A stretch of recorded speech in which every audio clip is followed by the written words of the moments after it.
வசந்தம் தொலைக்காட்சியின் நேயர்களுக்கு மாலை நேர வணக்கங்கள். இன்றைய தீர்வு நிகழ்ச்சியில் நாங்கள் இரண்டு முக்கிய பிரமுகர்களை சந்திக்கின்றோம். உலமா கட்சியின் தலைவர் முபாரக் அப்துல் மஜீத் அவர்கள், அடுத்தவராக ரத்னபுரி மாவட்டத்தில் ஐக்கிய தேசிய கட்சியில் போட்டியிடும் சட்டத்தரணி ருஷ்டி ஹபீப் அவர்கள். வணக்கம். வணக்கம். வணக்கம். நாங்கள் உலமா கட்சி தலைவர் அவர்களிடமிருந்து ஆரம்பிப்போம். கிழக்கு மாகாணத்தின் நிலைமை எப்படி இருக்கின்றது இப்போது? பிஸ்மில்லாஹிர் ரஹ்மானிர் ரஹீம். உண்மையில் கிழக்கு மாகாணத்தை பொறுத்தவரை முன்னர் இருந்ததை விட அரசியலிலே ஓரளவு தெளிவு பெற்ற மக்களாக நாங்கள் கிழக்கு மாகாண மக்களை பார்க்கின்றோம். குறிப்பாக முஸ்லிம்களாக இருக்கட்டும், தமிழ் மக்களாக இருக்கட்டும், அவர்கள் பெரும்பாலும் அரசாங்கத்தை, குறிப்பாக மஹிந்த ராஜபக்ஷ அவர்களுடைய அரசாங்கத்தை எதிர்ப்பவர்களாக பலகாலம் இருந்தாலும் கூட அண்மை காலமாக கிழக்கு மாகாணத்திலே மிக தெளிவு ஏற்பட்டு கொண்டிருக்கின்றது. இந்த நாட்டுடைய ஜனாதிபதியாக இருக்கின்ற கோட்டாபய ராஜபக்ஷ மற்றும் பிரதமர் மஹிந்த ராஜபக்ஷ அவர்களுடைய ஆட்சியை நாங்கள் பலப்படுத்த வேண்டும் என்ற உணர்வை பெரும்பாலான தமிழ் மக்களிடத்திலேயும் பெரும்பாலான முஸ்லீம் மக்களிடத்திலேயும் நாங்கள் காணுகின்றோம். கிழக்கு மாகாணம் பூராகும் நாங்கள் பார்த்தோம் என்று சொன்னால் இந்த தெளிவு இருப்பதை நாங்கள் காணுகின்றோம். அவர்கள் முன்னர் இருந்ததை விட தேர்தல் காலத்திலே முன்னர் மஹிந்த ராஜபக்ஷவுக்கு ஆதரவான கட்சிகள் பெரும்பாலும் தேர்தல் களத்திலே மக்கள் மத்தியிலே போக முடியாத ஒரு சூழ்நிலை இருந்தது. இப்பொழுது அப்படி இல்லை, மக்கள் நிறைய வரவேற்கிறார்கள். குறிப்பாக நாங்கள் பார்க்க போனால் மட்டக்களப்பு மாவட்டத்திலே ஸ்ரீலங்கா பொதுஜன பெரமுனவிலே முழுக்க தமிழ் மக்கள் போட்டியிடுகிறார்கள். இது உண்மையிலேயே ஒரு மிகப்பெரிய திருப்பம் என்று சொல்ல வேண்டும். பொதுவாக தமிழ் மக்கள் மத்தியிலேயும் முஸ்லிம்கள் மத்தியிலேயும் மஹிந்த ராஜபக்ஷ அவர்களுடைய தரப்பை மிக மோசமாகத்தான் கடந்த காலத்தில் காட்டியிருந்தார்கள். ஆனால் அவை அனைத்தும் பிழை என்பதை தமிழ் மக்களும் முஸ்லிம் மக்களும் குறிப்பாக கிழக்கு மாகாணத்தை புரிந்து வைத்துள்ள நிலைமையை காணுகின்றோம். ஆனால் இந்த தேர்தலில் நீங்கள் அவர்களுடன் இணைந்து போட்டியிடாததற்கான காரணம் என்ன? நாங்கள் ஸ்ரீலங்கா பொதுஜன பெரமுனவுடைய ஒரு சகோதர கட்சி. கடந்த ஜனாதிபதி தேர்தலிலே நாங்கள் பொதுஜன பெரமுனவுடன் இணைந்து நாங்கள் பிரச்சாரத்தை மேற்கொண்டோம். ஆனாலும் கூட நாங்கள் ஒரு மக்கள் அபிமானத்தை பெறுகின்ற அளவுக்கு ஒரு பலமிக்க கட்சி இல்லை என்பதை நாங்கள் ஏற்றுக்கொள்ளத்தான் வேண்டும். நாங்கள் பொதுவாக நான் அம்பாறை மாவட்டத்திலே போட்டியிடுவதாக நினைத்திருந்தேன். ஆனால் கடைசி சந்தர்ப்பத்திலே போட்டியிடுவதில்லை, இளைஞர்களை நாங்கள் களமிறக்க வேண்டும் என்று நாங்கள் தீர்மானித்தோம். அது மட்டுமல்ல, பொதுஜன பெரமுனவுக்கு நாங்கள் ஜனாதிபதி தேர்தலுக்கு முன்பாக ஆதரவளிக்கும் பொழுதோ முஸ்லிம் மக்கள் தமிழ் மக்கள் மத்தியிலே பெரமுனவுடன் போட்டி போட வேண்டும் அல்லது நாங்கள் வேட்பாளராக வர வேண்டும் என்ற சூழல் இருக்கவில்லை. யாருமே இல்லாத சூழ்நிலையை கண்டோம். ஆனால் இப்பொழுது இறைவனுக்கு நாங்கள் நன்றி சொல்ல வேண்டும். பெரமுனையிலே போட்டியிடுவதற்காக வேண்டி பலர் முண்டியடித்தனர். அதன் காரணமாக நாங்கள் ஓரமாகிவிட்டோம். நாங்கள் மற்றவர்களுக்கு இடம் கொடுத்து நீங்கள் கேளுங்கள் என்று நாங்கள் ஓரமானோம். இதுதான் உண்மை. ஆமாம், நாங்கள் பல விடயங்களை பேச காத்திருக்கின்றோம். தொலைபேசி இலக்கத்தை அறிவித்து விட்டு வருகின்றோம். 0112774422 0112774423 அந்த தொலைபேசி இலக்கங்களில் நீங்கள் அழைக்கலாம், உங்கள் கேள்விகளை கேட்கலாம். நாங்கள் சட்டத்தரணி ருஷ்டி ஹபீப் அவர்களிடம் செல்கின்றோம். நீங்கள் அனுராதபுரத்தில் பிறந்தவர் என்று நினைக்கின்றேன். கண்டியில் கல்வி பயின்று ரத்னபுரி மாவட்டத்தை தேர்ந்ததற்கான காரணம் என்ன? அங்கே நீண்ட காலமாக ஒரு வெற்றிடம் இருக்கின்றது. ஒரு நான் நினைக்கிறேன் ஏஎம்டி ராஜன் இலங்கை தொழிலாளர் காங்கிரஸின் அவருக்கு பிறகு அதற்கு முன்னதாக அபுசாலி இருந்தார்கள். அதற்கு பிறகு ஒரு பெரிய வெற்றிடம் இருந்தது. அதுதான் காரணமா அல்லது வேறு ஏதாவது அரசியல் காரணங்கள் உள்ளனவா? சிவராஜ், நீ ஒரு மூத்த ஊடகவியலாளர், ஒரு விடயத்தை விட்டுவிட்டீர்கள், கொழும்பை விட்டுவிட்டீர்கள். நான் கடந்த 20 வருட காலமாக கொழும்பில் சட்டத்துறையில் இருக்கின்றேன், சட்டத்தரணியாக. ஐக்கிய தேசிய கட்சி இம்முறை ப்ரொஃபஷனல்ஸுக்கு நிறைய வாய்ப்பை வழங்கியிருக்கிறார்கள் பல்வேறு மாவட்டங்களில். அதிலும் குறிப்பாக ரத்னபுரி மாவட்டத்துக்கு என்னை தலைமையகம் தெரிவு செய்து என்னை வேண்டிக் கொண்டதற்கிணங்கத்தான் நான் ரத்னபுரி மாவட்டத்தில் போட்டியிடுகின்றேன். ரத்னபுரி மாவட்டத்தை நான் குறிப்பாக தெரிவு செய்யாவிட்டாலும் ஐக்கிய தேசிய கட்சியின் செயலாளர் நாயகம், அதனது தலைமைத்துவம், வேட்பு மனுக்கள் மீதான குழு என்னை ரத்னபுரியில் போட்டியிடுவதற்கு வேண்டிக் கொண்டார்கள். அதே போன்று தான் சஜித் அணியினரிடமிருந்தும் எனக்கு ஒரு அழைப்பு வந்தது ரத்னபுரி மாவட்டத்தில் போட்டியிடுவதற்கு.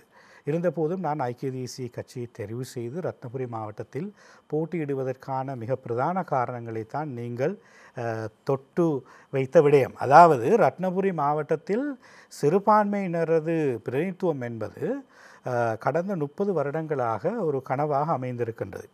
இந்த முறை ஐக்கிய தேசிய கட்சி ஒரு பெரிய வாய்ப்பை கொண்டிருக்கின்றது. சிறுபான்மையினரிடமிருந்து, அதாவது தமிழ் முஸ்லிம்களிடமிருந்து ஒரு பிரதிநிதித்துவத்தை பெற்றுக்கொள்வதற்கு. அதிலும் குறிப்பாக நான் சொல்வதாக இருந்தால், எங்களது மௌலவி அவர்கள் சகோதர கட்சியாக கருதுகின்ற இலங்கை பொதுஜன பெரமுன சிறுபான்மையினருக்கு ஒரு தெரிவை வழங்கவில்லை அந்த மாவட்டத்தில். குறிப்பாக ஒரு முஸ்லிம் வேட்பாளரையோ அல்லது தமிழ் வேட்பாளரையோ அங்கு களமிறக்கவில்லை. மாறாக முழுமையாக சிங்கள சகோதரர்கள் தான் அந்த வேட்பு மனுக்களில் வேட்பாளர்களாக இருக்கின்றார்கள். அந்த வகையில் ஐக்கிய தேசிய கட்சி குறிப்பாக 3 சிறுபான்மையினருக்கு இந்த முறை முதற் தடவையாக ரத்னபுரி மாவட்டத்திலே வேட்பாளர்களை நிறுத்தியிருக்கிறார்கள். சகலரும் அனுபவம் வாய்ந்த நிபுணத்துவம் உள்ள நபர்கள். ஆகவே எங்களது பிரச்சார முன்னெடுப்பு பல துறைகளில் இருக்கின்ற போதும் இம்முறை சிறுபான்மையினர் மத்தியிலிருந்து ஒரு பிரதிநிதித்துவத்தை பெற்றுக்கொள்வதற்கான அரியதொரு வாய்ப்பை ஏற்படுத்தி இருக்கின்றது. ஆகவே 1989ஆம் ஆண்டுக்கு பிறகு அபுசாலி அவர்கள் விட்டு சென்ற அந்த இடைவெளியை முஸ்லிம் சமூகத்திலிருந்து நிரப்பக்கூடிய தகுதி வாய்ந்த ஒருவராக ஐக்கிய தேசிய கட்சி என்னை அடையாளம் கண்டு அங்கு போட்டியிடுவதற்கு என்னை கோரியிருந்தார்கள். அந்த வகையில் நான் ரத்னபுரி மாவட்டத்தில் இருக்கின்ற பல சம்மேளனங்கள், பல அமைப்பு ரீதியான நிறுவனங்கள், நண்பர்கள், அதே போன்று எனது உறவினர்கள் அங்கு இருக்கின்றவர்கள், அதே போன்று எனது சேவையாளர்களும் அங்கு இருக்கிறார்கள். நான் சட்டத்துறை தொழிலே அங்கு மேல் நீதிமன்றத்தில் நிறைய வழக்குகளில் ஆஜராயிருக்கின்ற ரத்னபுரி ஹைகோர்ட்டிலே இவர்களை எல்லாம் நான் கலந்தாலோசித்து விட்டுத்தான் ரத்னபுரி மாவட்டத்துக்கு வேட்பாளராக நான் இம்முறை களமிறங்கி இருக்கின்றேன். நாங்கள் களங்களை மிகவும் அவதானமாக அதனை கவனித்து உரிய ஒரு வியூகம் அமைத்துத்தான் இந்த தேர்தல் பிரச்சாரத்தில் இருக்கின்றோம். எம்மால் இம்முறை ரத்னபுரி மாவட்டத்தில் வெற்றி பெற முடியும், ஒரு அபேட்சகர் என்ற வகையில் வெற்றி பெற முடியும் என்கிற முழுமையான நம்பிக்கையுடனும் அதுக்கு முழுமையான திட்டமிடலுடனும் தான் நாம் இம்முறை ரத்னபுரி மாவட்டத்தில் போட்டி போட்டுக் கொண்டிருக்கின்றோம். ஆமாம், நாங்கள் தொடர்ந்து பேசுவோம். ஒரு தொலைபேசி அழைப்பு ஒன்று காத்து நிற்கின்றது. வணக்கம். Hello sir. வணக்கம், யார் பேசுகிறீங்க? எங்கேருந்து பேசுகிறீங்க? நான் அரசு பேசுகிறேன், கல்மேருந்து. கேளுங்க சார். என்னன்னு நான் கேள்வி, எங்கட ஊர்ல, அதாவது எங்கட ஊர்ல மஹிந்த ராஜபக்சே ஏன் பிடிக்காம இருக்காங்க முஸ்லிம்கள்? பிரச்சாரங்கள் பிள்ளையா இல்ல எங்கட மஹிந்த ராஜபக்சே பிள்ளையாக தவறு கொண்டுட்டாங்களா முஸ்லிம்கள்? இது நினைக்கிறேன் உண்மையிலேயே சகோதரர் சொல்லுவது உண்மையான காரணம்தான். அதாவது மஹிந்த ராஜபக்ஷ என்பவர் கிழக்கு மாகாணத்துக்கு, குறிப்பாக முஸ்லிம்களுக்கு நலவு தான் செய்திருக்கின்றார். ஆனால் அந்த மக்கள் மத்தியிலே மஹிந்தவை பற்றி ஒரு மோசமான ஒரு பிம்பம் ஒன்று குறிப்பாக முஸ்லிம் காங்கிரஸ் போன்ற கட்சிகளால் ஏற்படுத்தப்பட்டிருக்கின்றது. உங்களுக்கு தெரியும், கிழக்கு மாகாணத்தை பொறுத்தவரையிலே முஸ்லிம்கள் மிகவும் அடர்த்தியாக வாழ்கின்றார்கள். அவர்களில் பெரும்பாலானோர் விவசாயிகள் அல்லது மீனவர்கள் அல்லது வர்த்தகர்கள். ஆகவே அவர்கள் தேர்தல் காலங்களில் மட்டும்தான் அரசியல் சூழ்நிலை எவ்வாறு இருக்கின்றது என்பதை பார்க்கின்ற ஒரு சூழ்நிலை காணுகின்றோம். பெரும்பாலும் அவர்கள் மத்தியிலே இவர்கள் என்ன செய்கின்றார்கள் என்றால் பணத்தை கொட்டி மஹிந்த ராஜபக்ச பற்றி மிக மோசமாக சொல்லுகின்றதை தான் காணுகின்றோம். 2005ஆம் ஆண்டு முதல் நாங்கள் உலமா கட்சியினராகிய நாங்கள் மஹிந்த ராஜபக்சவுக்கு நாங்கள் ஆதரவளித்தோம். அந்த 2005ஆம் ஆண்டிலே ஸ்ரீலங்கா முஸ்லிம் காங்கிரஸ் ரணில் விக்ரமசிங்கவுக்கு ஆதரவளித்தது. அப்பொழுது நாங்கள் அடையாளம் கண்டோம். அப்பொழுது மஹிந்த ராஜபக்ச ஒரு பிரதமராக இருந்தார். அவரை நாங்கள் அடையாளம் கண்டோம். நிச்சயமாக இவர் மூலம் இந்த நாட்டுக்கு சமாதானம் கிடைக்கும், யுத்தம் நிறைவேறும் என்று. ஆனால் முஸ்லிம் காங்கிரஸ் ரணில் விக்ரமசிங்கை கொண்டு வந்தது. ரணில் விக்ரமசிங்கே எப்போதுமே ஒரு டயஸ்போராவுக்கு சார்ந்த ஒருவராகத்தான் இருக்கின்றார் என்பதுதான் எங்களோட கருத்தாக இருந்தது. அந்த கருத்தை நிரூபிக்கும் வகையிலே நாங்கள் அந்த காலத்திலே சில விடயங்களை நாங்கள் ரணில் விக்ரமசிங்கிடம் கொடுத்த பொழுது அவர் ஏற்றுக்கொள்ளவில்லை. அதில் மிக பிரதானம் யுத்தம் முடிந்து தீர்வு காணப்பட வேண்டும், சமாதானம் வர வேண்டும் என்று. இதனை மஹிந்த ராஜபக்ச அவர் ஏற்றுக்கொண்டார்கள். ஆகவே நாங்கள் மஹிந்த ராஜபக்சவுக்கு ஆதரவாக பிரச்சாரம் செய்த பொழுதும் முஸ்லீம் காங்கிரஸுங்கிறது ஒரு பாரிய மக்கள் சக்தி உள்ள கட்சியாகவும் பணப்பலம் இருக்கின்ற கட்சியாக இருக்கின்ற காரணத்தினாலும் அவர்கள் மைந்தை பற்றி மிக மோசமாக கூறினார்கள். ஆனால் தேர்தல் முடிந்து 2005ஆம் ஆண்டு தேர்தல் முடிந்து 2006ஆம் ஆண்டு அதே கோஷ்டி, அதே ஹக்கீமுடைய கோஷ்டி மஹிந்த ராஜபக்ஷ அரசாங்கத்தில் சேர்ந்து கொண்டார்கள். இதன் மூலம் மக்கள் விளங்க வேண்டும், இவர்கள் வேண்டுமென்றே தங்களுடைய வாக்குகளுக்காக வேண்டித்தான் இவர்கள் மஹிந்த ராஜபக்ஷ பற்றி மோசமாக சொல்லுகின்றார்களே தவிர அவர்கள் தேர்தல் முடிந்தவுடன் தங்களது அமைச்சர் பதவியை எடுத்துக்கொள்ள வேண்டும் என்பதற்காக வேண்டி அவர்கள் மஹிந்தவுடன் சரணடைந்ததன் மூலம் பிழையாக சொல்லியிருக்கிறார்கள் என்பதை மக்கள் புரிந்திருக்க வேண்டும். ஆனால் மக்கள் புரியவில்லை. புரியாததுக்கு காரணம் நான் ஏற்கனவே சொன்னது போன்று ஊடகங்களுடன் பெரும்பாலான முஸ்லீம்கள் தமிழ் மக்கள் அதிகமாக தொடர்பு இருக்கிறார்கள். ஆனால் பெரும்பாலான முஸ்லீம்கள் தொடர்பு இல்லை. அவர்கள் தேர்தல் காலத்திலே பிரச்சாரத்திலே கட்சிகள் ஊருக்குள் என்ன சொல்கின்றார்களோ அதைத்தான் கேட்டார்கள். இன்னும் ஒன்றையும் நாங்கள் பார்க்கலாம். 2010ஆம் ஆண்டு என்பது இந்த நாட்டுடைய வரலாற்றிலே ஒரு மிகப்பெரிய ஒரு காலம். அதாவது 2009ஆம் ஆண்டு யுத்தம் முடிந்து 2010ஆம் ஆண்டு மஹிந்த ராஜபக்ஷ அவர்கள் ஜனாதிபதி தேர்தலில் போட்டியிட்டார். இந்த யுத்தம் முடிந்ததனால் யாருக்கு நன்மை கிடைத்தது இந்த நாட்டிலே? என்னை பொறுத்தவரை முதலாவது நன்மை கிடைத்தது முஸ்லீம்களுக்கு தான். ரெண்டாவது சிங்களவர்களுக்கும் தமிழர்களுக்கும் நன்மை கிடைத்தது. முதலாவதாக கிடைத்த நன்மை முஸ்லீம்களுக்கு தான். ஏனென்றால் யுத்தத்தினால் மிக அதிகமாக பாதிக்கப்பட்ட மக்கள் வடக்கு கிழக்கு முஸ்லீம்கள். கிழக்கு மாகாணத்திலே நாங்கள் விவசாயங்களுக்கு செல்ல முடியாது, கடலுக்கு செல்ல முடியாது, வர்த்தகத்துக்கு செல்ல முடியாது. மாலை 6 மணி ஆனவுடனே ஊரே அடங்கிவிடும். அவ்வாறான ஒரு பயங்கரமான சூழ்நிலையில் வாழ்ந்த மக்களை விடுதலை பெற்றுக் கொடுத்த மூலம் முழுக்க முஸ்லீம்களுக்குத்தான் மஹிந்த ராஜபக்ஷ ஆதரவளித்தார். அப்படி இருந்தும் கூட இந்த முஸ்லீம் காங்கிரஸ் சரத் பொன்சேகா கொண்டு வந்து மஹிந்தைக்கு எதிராக நிறுத்தி என்ன நடந்தது? மஹிந்த ராஜபக்ஷ அவர்கள் கணிசமான வாக்குகளை பெற்று அவர் வென்றார், இவர் தோற்றார். தோற்றதும் இந்த முஸ்லீம் காங்கிரஸ் என்ன செய்தது? 2010ஆம் ஆண்டை சூட்டாக மஹிந்தவிடம் அமைச்சர் பதவிகளை பெற்றுக்கொண்டார்கள். ஆக இவர்கள் மக்களை தெளிவாகவே ஏமாற்றுகிறார்கள் என்றும் தெரிந்தும் கூட கிழக்கு மாகாண முஸ்லீம்கள் ஏன் இதை பற்றி நிதானமாக சிந்திக்காமல் இருக்கிறார்கள் என்பது உண்மையிலே கேள்விக்குறிதான். ஆனால் நான் பேசுகின்ற பலரிடம் சொல்கிறார்கள், உண்மையிலே மஹிந்த ராஜபக்ஷ நல்லம்தான், மிக திறமையான அரசியல்வாதி தான், முஸ்லீம்களுக்கு நன்மை செய்கின்றார் என்றெல்லாம் சொன்னாலும் கூட அவர்கள் அந்த சில நேரங்களில் இந்த கும்பலோடு ஓடுற கோஷ்டி நிறைய பேர் தான் கோஷ்டியாக ஓடுகின்றார்கள். ஆனால் வரலாற்றை பார்க்கின்ற பொழுது கிழக்கு மாகாணத்திலே கிண்ணியா தொடக்கம் அல்லது திருவண்ணாமலை தொடக்கம் பொத்தியில் வரை மிக அழகான பாதையை போட்ட யாருடைய அரசாங்கம்? மஹிந்தவுடைய அரசாங்கம். ஒரு தொலைபேசி அழைப்பு நீண்ட நேரமாக காத்து நிற்கின்றது. வணக்கம். வணக்கம். ஹலோ. வணக்கம். உங்களது கேள்விகள் கேட்கலாம் நீங்கள். ஹலோ, வணக்கம் சார். வணக்கம். யார் பேசுறீங்க? வணக்கம், நான் பலாங்குடியிலிருந்து சந்திரசேகரன். கேள்வியை கேளுங்க நீங்கள். சார், நீங்கள் தீர்வு நிகழ்ச்சியை நான் தீர்வு நிகழ்வு எந்த நாள் நான் நெடுக பார்க்குறேன். உங்களது தொலைக்காட்சியின் சத்தத்தை சற்று நெடுக பார்த்து கொண்டு வர்றேன். எனக்கு ஹலோ சார். உங்களது தொலைக்காட்சியின் சத்தத்தை சற்று குறைத்து விட்டு நீங்கள் பேசலாம். சரி சரி. ஹலோ. கேள்வியை நீங்கள் கேட்கலாம். சார், இந்த ஹலோ சார், கேளுங்க. இந்த சம்பளம் பெற்றுவதற்கு 1000 ரூபான்னு சேர்த்து கொண்டு இருக்கிறாங்க. ஹலோ. ஆமாம்.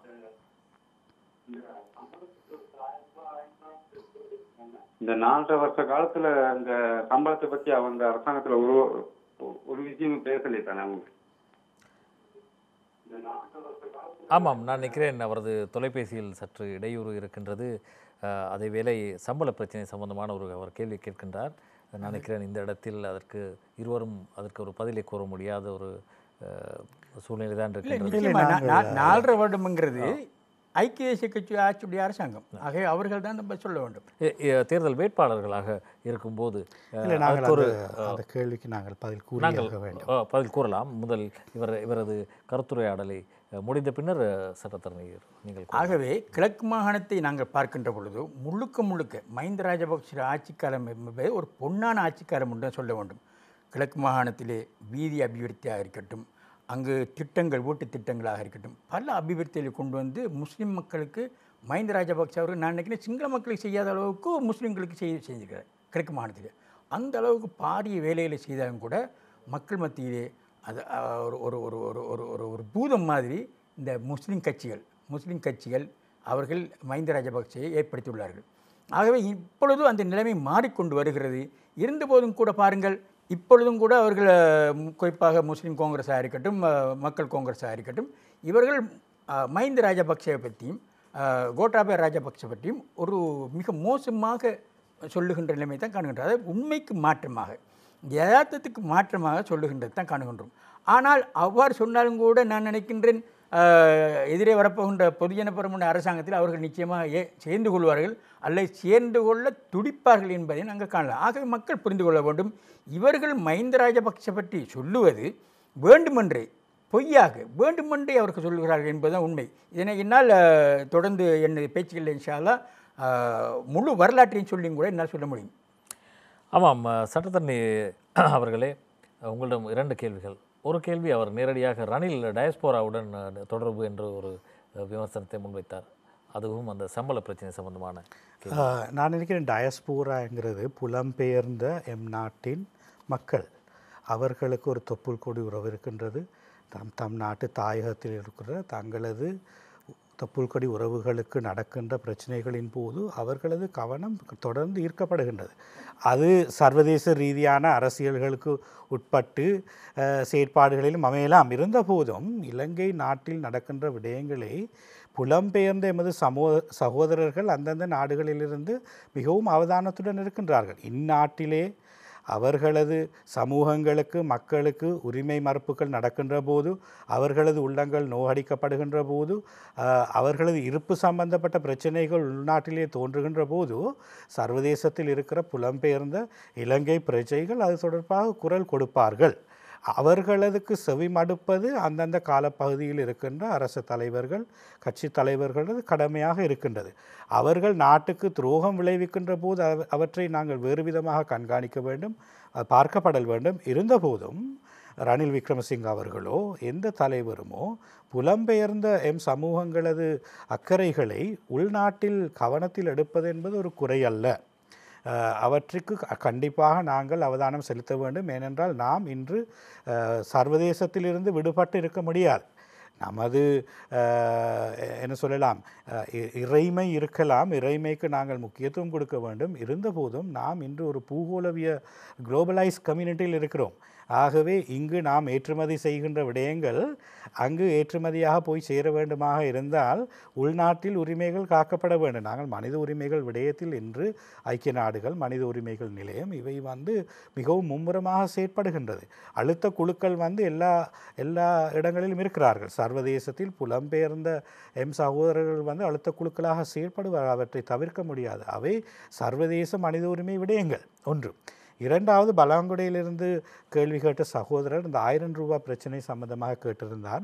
என்னை பொறுத்த வரைக்கும் இந்த தோட்ட தொழிலாளர்களது பிரச்சனை வெறும் 1000 ரூபாய்க்குள்ளுக்கோ அல்லது 1500 ரூபாவுக்கோ உள்ளடக்கப்பட வேண்டிய ஒரு பிரச்சனை அல்ல. அதையும் தாண்டி அவர்கள் இந்த நாட்டின் சமமான கௌரவமான பிரஜைகள் என்ற வகையில் அரசாங்கம் அவர்களுக்கான, உங்களுக்கு தெரியும் 1990களில் யாவருக்கும் புகலிடம் என்கிற அமைப்பின் கீழ் வீடு இல்லாத சகலருக்கும் அவர்களது உரிமைக்குட்பட்ட வீடுகள் வழங்கப்பட்டது. அது அன்று ஆர் பிரேமதாஸ் அவர்களால் முன்னெடுக்கப்பட்ட விடயம். அது ஐக்கிய நாடுகளினால் அதற்கு அனுசரணை வழங்கப்பட்டது. அதே போன்று இன்று மலையகத்தில் இருக்கின்ற சகோதரர்கள் தொழிலாளர்களாக செயற்படுகின்றவர்கள் அவர்கள் வெறும் கூலி தொழிலாளர்களாக தொடர்ந்து வேலை செய்ய வேண்டுமா, அல்லது இந்த அரசாங்க காணிகளை குத்தகை கெடுத்து நீண்ட காலத்தில் இங்கு பயிர் செய்கின்ற தேயிலை கம்பெனிகள், உற்பத்தி கம்பெனிகள் தொடர்ந்தும் அதே நிலைமையில் இருக்க வேண்டுமா, அல்லது கோஆபரேட்டிவ்ஸ் மூலமாக இந்த காணிகள் இந்த தொழிற்சங்கங்கள் ஊடாக இந்த மக்களுக்கு பகிர்ந்தளிக்கப்பட வேண்டுமா? ஆனால் கடந்த காலங்களில் குறுக்கிடுவதற்கு மன்னிக்கவும், கடந்த காலங்களில் கடந்த ஆட்சியின் போது ஒரு 50 ரூபாய் சம்பள அதிகரிப்பிற்கே பெரும் பாடுபட்டனர். ஒருபுறம் நவீன் திசாநாயக்க அதற்குரிய அனுமதியை வழங்கவில்லை என்று தொழிற்சங்கங்கள் கூறின. அதேபோல் ஆளுங்கட்சியில் உள்ள மலையக அமைச்சர்கள் கூட பெரும் போராட்டம் நடத்தினார்கள். ஒரு சாதாரண 50 ரூபாவை கூட்ட முடியாத கடந்த கால ஆட்சியாளர்கள் எதிர்காலத்தில் இதனை எப்படி செய்ய போகிறார்கள்? உண்மையில் அன்று நல்லாட்சி அரசாங்கத்தில் மலையகத்தை சேர்ந்த பிரதான கட்சிகள் ஐக்கிய தேசிய உடன் இருந்தார்கள். அவர்கள் இன்று சஜித் பிரேமதாச அணியில் வந்து செயற்பட்டு கொண்டிருக்கிறார்கள். அவர்கள் அன்று ஆட்சியில் இருக்கின்ற போது, பாராளுமன்ற உறுப்பினர்களாக அமைச்சர்களாக இருக்கின்ற போது இந்த விடயங்களை இன்னும் கவனத்தில் எடுத்து செயற்பட்டிருக்க வேண்டும் என்பதுதான் என்னுடைய தனிப்பட்ட கருத்து. அதே நேரம் உங்களுக்கு தெரியும், கடந்த நவம்பர் மாதத்தில் கோல்ஃபேஸிலே இளைஞர்கள் வந்து, மலையக இளைஞர்கள் வந்து மலையக தொழிலாளர் உரிமைகள் சம்பந்தமாக ஒரு பெரும் போராட்டத்தை நடத்தினார்கள். அந்த போராட்டம் மிகவும் வெற்றியானது ஒரு போராட்டம். அது தொடர்ந்து இருக்க வேண்டும். அத்தகைய எழுச்சி மலையக இளைஞர்கள் மத்தியில் அந்த எழுச்சி தொடர்ந்தும் இருக்க வேண்டும். அதே போன்றுதான் அழுத்தங்கள் தொடர்ந்தும் பிரயோகிக்கப்பட வேண்டும். இது எந்த அரசாங்கமாக இருந்தாலும், ஐக்கிய தேசிய கட்சி அரசாங்கமாக இருந்தாலும், பொதுஜன பெரமுன அரசாங்கமாக இருந்தாலும், நல்லாட்சி அரசாங்கமாக இருந்தாலும், அதில் குறிப்பாக மலையகத்தை பிரதித்துவப்படுகின்ற அமைச்சு பொறுப்புகளை வகித்தவர்கள் நல்லாட்சி அரசாங்கத்திலும் அப்படித்தான், இன்று பொதுஜன பெரமுன அரசாங்கத்திலும் அப்படித்தான். அவர்கள் ஆட்சிக்கு வரும்போது வந்து ஒரு மாதத்தில் நாங்கள் 1000 ரூபா கொடுப்போம் என்று சொல்லிக்கொண்டு ஆட்சி அமைத்தார்கள். ஆறுமுகன் தொண்டமான் அவர்கள் அமைச்சராக இருந்த காலப்பகுதியில் அதை பெற்றுக் கொடுக்க அவரால் இயலாமல் போய்விட்டது. நீங்கள் கடந்த காலங்களில் கூறிய ஒரு சில கருத்துக்களை பார்த்துவிட்டு உங்களது உரையாடலை தொடருவோம். ஒரு நாட்டிலே ஜனநாயக ரீதியாக தேர்தல்கள் இருக்கின்ற போதுதான் தாம் விரும்புகின்ற பிரதிநிதிகளை தெரிவு செய்து கொள்வதற்கும், அதே போன்று நாம் விரும்புகின்ற ஆட்சியை ஏற்படுத்திக் கொள்வதற்கும் எங்களுக்கு ஒரு அவகாசம் வழங்கப்படுகின்றது.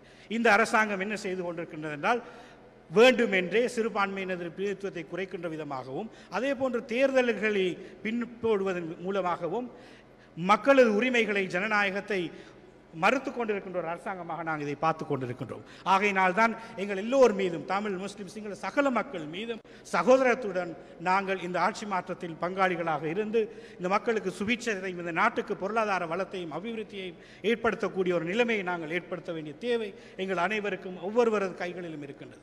ஆகையினால் மக்கள் மாறிக்கொண்டிருக்கிறார்கள், மக்கள் மாறிவிட்டார்கள். இருந்தாலும் இந்த அரசாங்கம் தேர்தல்களை பின்போடுவதன் மூலமாக எங்கள் மக்கள் மீது இந்த தொடர்ந்தேர்ச்சியான இந்த கஷ்டங்களை வழங்கி கொண்டிருக்கின்றதை நாங்கள் பார்க்கக்கூடியதாக. அந்த கருத்தில் நான் தொடர்ந்தும் இருக்கின்றேன். அதாவது நீங்கள் சரியில்லை என்று கூறிய அந்த ஆட்சியை நடத்திய அந்த கட்சியில் நீங்கள் இப்போது தேர்தல் நிற்பது ஒரு முரணான விடயம் அல்ல. நான் அதில் குறிப்பிட்ட விடயம் என்னவென்றால், தேர்தல்கள் பிற்போடப்படுகின்றவை ஒன்று, முதலாவது விடயம். ரெண்டாவது, பிரதிநிதித்துவம் குறைக்கப்படுகின்றவை. அன்று ஆட்சியில் இருந்த உள்ளூராட்சி அமைச்சர் ஃபைசர் முஸ்தபா அவர்கள் மாகாண சபை தேர்தல்கள் திருத்த சட்டமூலம் ஒன்றை கொண்டு வந்து தமிழ் முஸ்லிம் மக்களது மாகாண சபை பிரதிநிதித்துவத்தை குறைக்கின்ற விதமாக அந்த சட்டமூலம் பாராளுமன்றத்தில் அழுத்தங்களுக்கு மத்தியில் நிறைவேற்றப்பட்டது. அமைச்சர் கொண்டு வரல, வேறு யார் கொண்டு வந்தது? அரசாங்கத்தில் அவர் அமைச்சர், அரசாங்கம் சொன்னது இதை கொண்டு வாருங்கள்னு சொல்லி. அந்த அரசாங்கத்தின் தலைவர் கொண்டு வரல. அந்த அரசாங்கத்தின் தலைவர் பிரதமர் வந்து ரணில் விக்ரமசிங்கே. அரசாங்கத்தின் தலைவர் யார்? ஜனாதிபதி. அந்த அமைச்சர் எந்த கட்சியை பிரதித்துவப்படுத்தி அமைச்சரானாலும் கூட அந்த அமைச்சரவையும் ஒரு பொறுப்பு. இன்று அந்த அமைச்சர் எங்க இருக்கின்றார்? இப்ப நம்ம சொல்ல அது இப்ப சொன்னாங்க. விஷயங்களை நாங்கள் தெளிவாக பேச வேண்டும். ஆனால் சமூகங்களுக்கு அந்த மாநில சட்டத்தையும் கூட பார்லிமெண்ட்ல யார் கையோசித்தாங்க? கொஞ்சம் இருங்க, நான் வாரேன். அந்த அமைச்சரவையில் ஃபைசர் முஸ்தபா அவர்கள் அன்று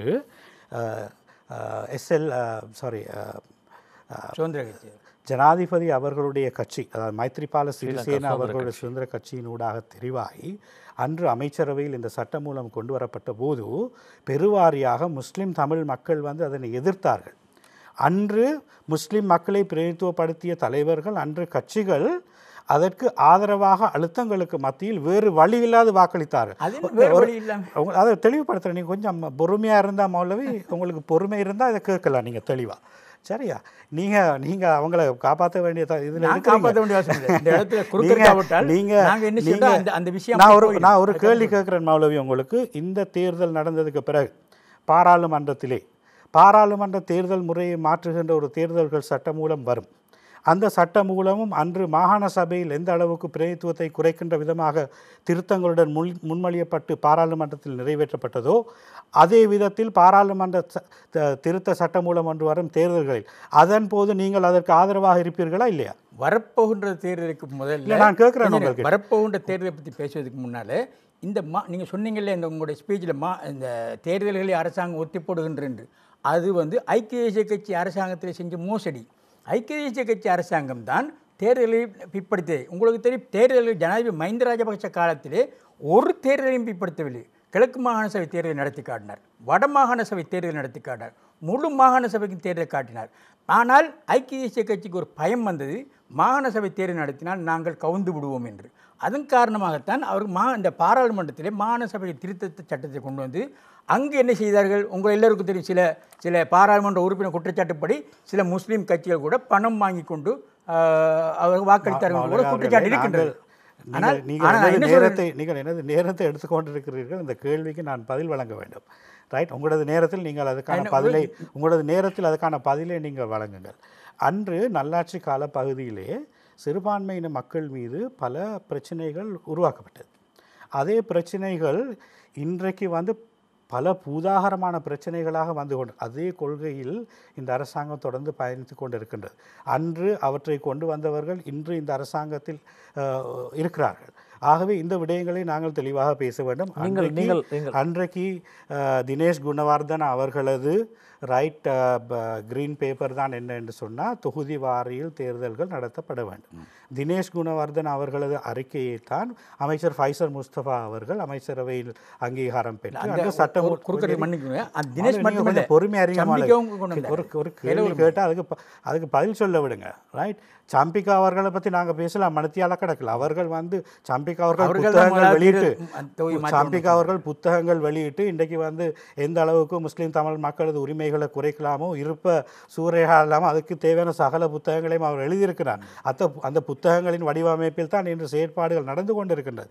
அன்று அவர்கள் மஹிந்த ராஜபக்ச அரசாங்கத்திலே அமைச்சராக இருந்தவர். அன்று அழுத்தமை பிரச்சனைகள் அவர்களது ஆட்சியிலும் அவர் முக்கிய அமைச்சர் பொறுப்பை வைத்தார். ரைட், அதுக்கு நாங்கள் ஆதரவில்லை.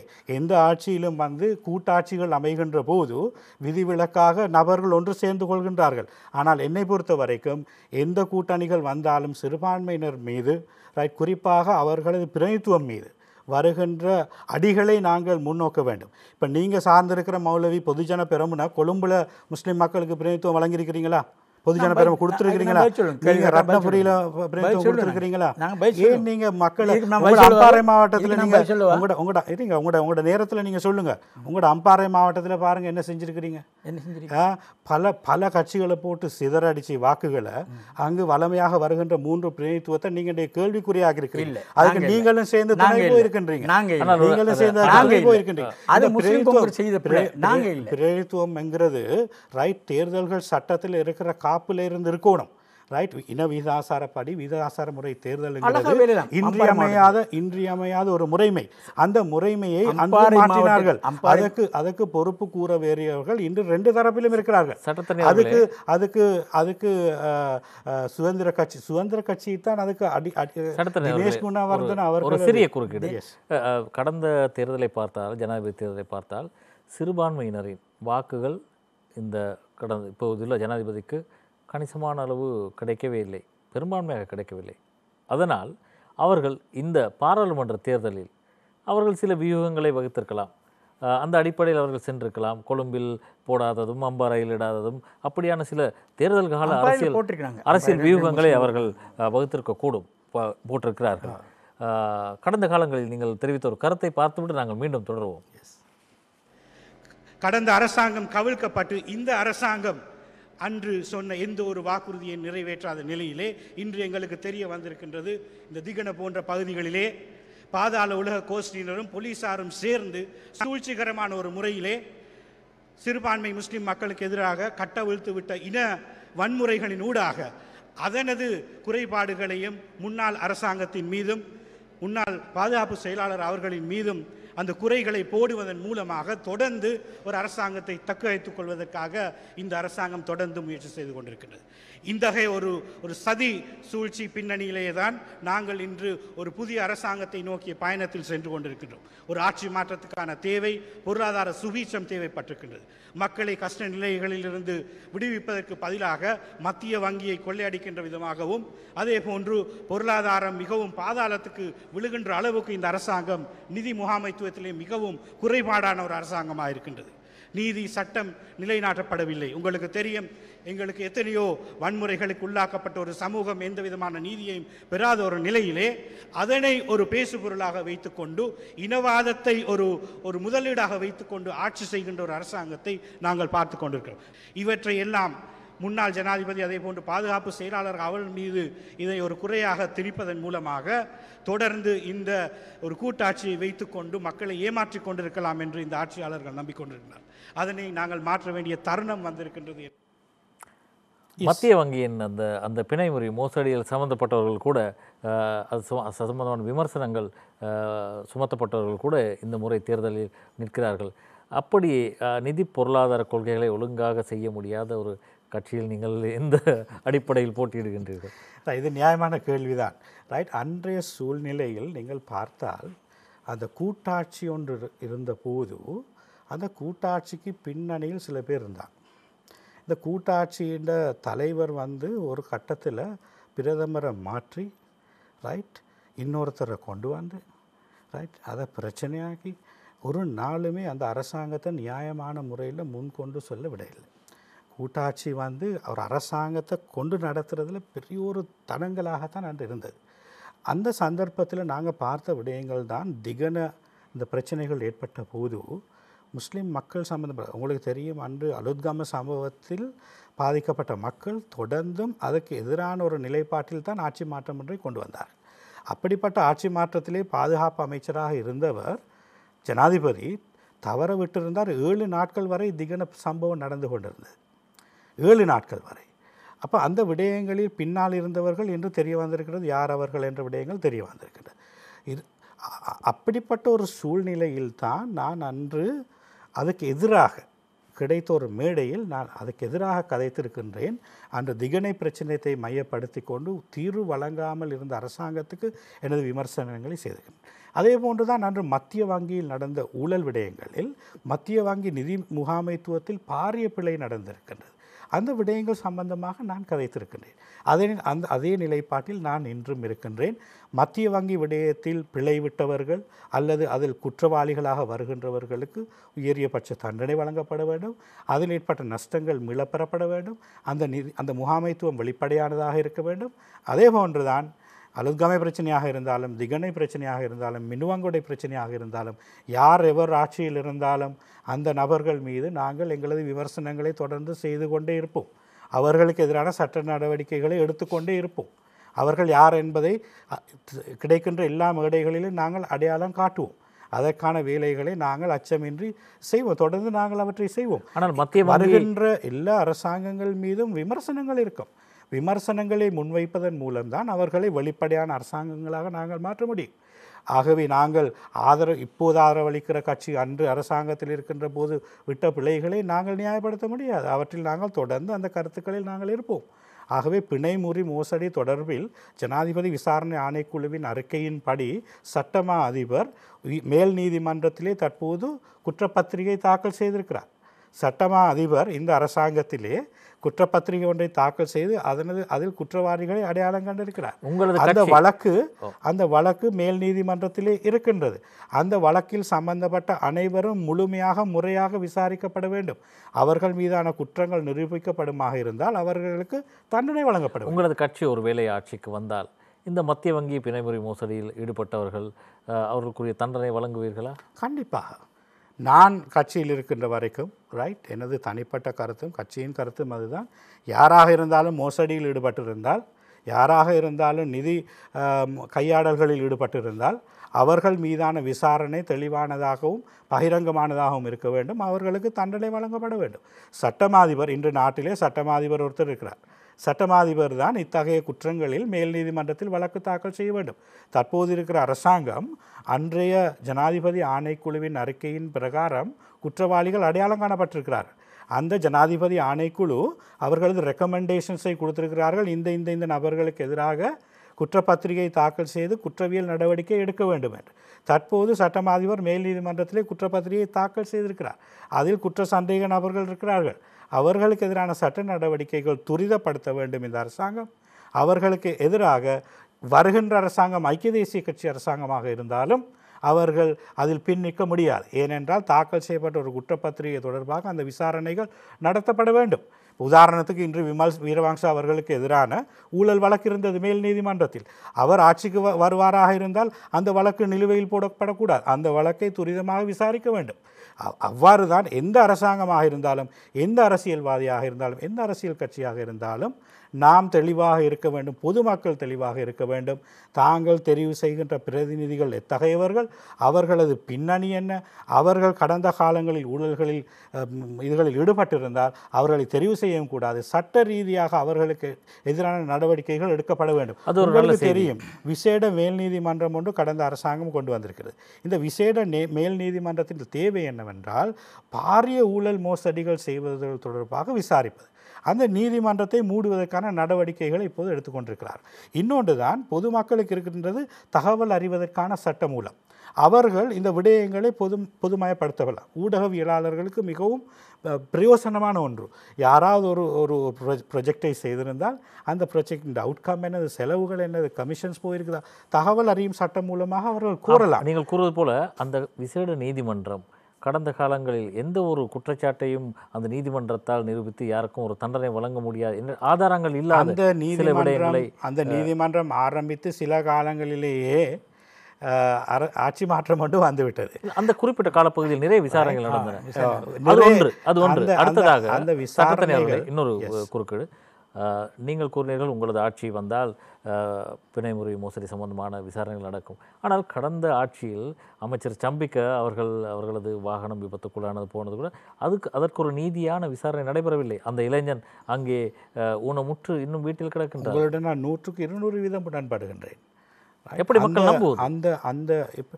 இது எந்த அரசாங்கங்கள் வந்தாலும், எந்த ஆட்சியாளர்கள் வந்தாலும், இந்த அரசியலில் ஈடுபடுகின்றவர்கள் குறிப்பிட்ட சில நபர்கள் சட்டமுரணான விதத்தில் நடந்து கொண்டே இருக்கின்றார்கள். எல்லா ஆட்சிகளையும் இத்தகையவர்கள் இருந்திருக்கின்றார்கள்.